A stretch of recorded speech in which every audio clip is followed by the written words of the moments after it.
Now, I do want to make this point that I wrote down, and it was kind of like a note that I made to myself. If 3 to 4% inflation scares the markets and the government, then what will 10 to 40% do?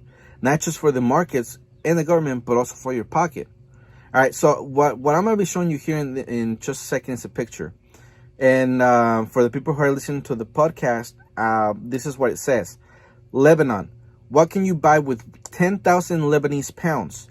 A compounding economic crisis has caused food prices to soar, leaving many unable to buy basic items. Now, what you're seeing in the screen and what I'm going to be describing here is 3 different years, 2019, 2020, and 2021.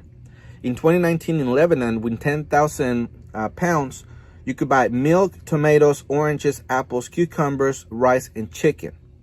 In 2020, once the inflation started going up, now you are able to buy milk, tomatoes, and oranges. Now in 2021, since the inflation has gotten so bad, now you can only buy milk.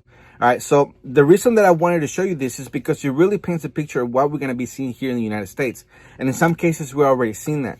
All right, but I do want to point this out, which is really important, and it should really make you think even more towards you being able to resupply yourself when, preparing to live this kind of lifestyle. When inflation changes the entire country, not just one region. All right, everything that you're seeing on the screen, and for the people who are listening to this, all of those were items that you can grow in your own backyard. The milk, if you have a cow, a sheep, a goat, you can have yourself some milk. If you have your garden, you can grow your own tomatoes, cucumbers, and that's it on that list. But also, if you have the land, you can plant the trees for your oranges, your apples. And if you have enough, if your backyard is big enough, or if you do follow the foundation principles that I give you here, you can actually have chicken coop where you can have your own chicken. All right.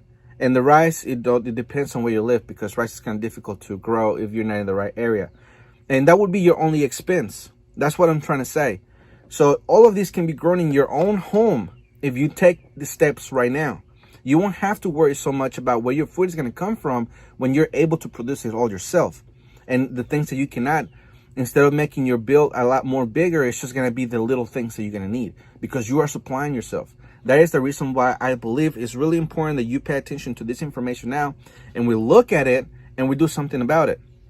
You have to be proactive, because one of the things that has plagued, and I do dare to use that word, plagued the prepper community, is that people only tell you to stock up, as much as you can, that it's going to last you, for, 3 to 6 months. But what I tell you here is that you have to have at least 2 years worth of stocked up, food stocked up, or storable food.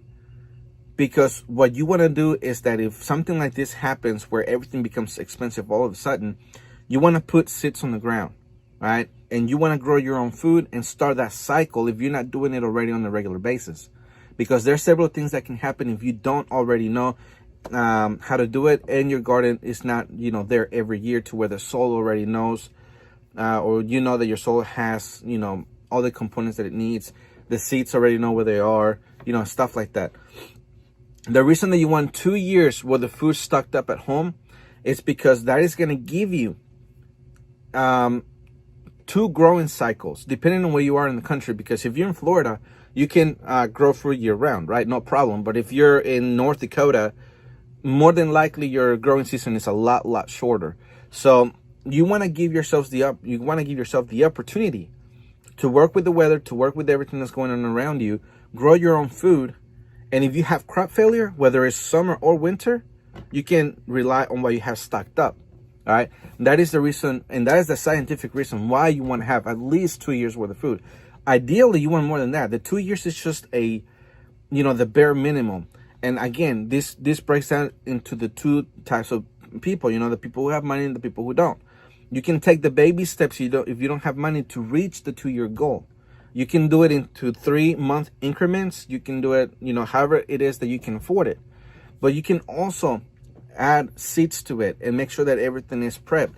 You more than likely you still have several years, and I really hope we do, because from the last major what would you say, crisis that we had in the country as far as the economy is concerned, it was in 2008.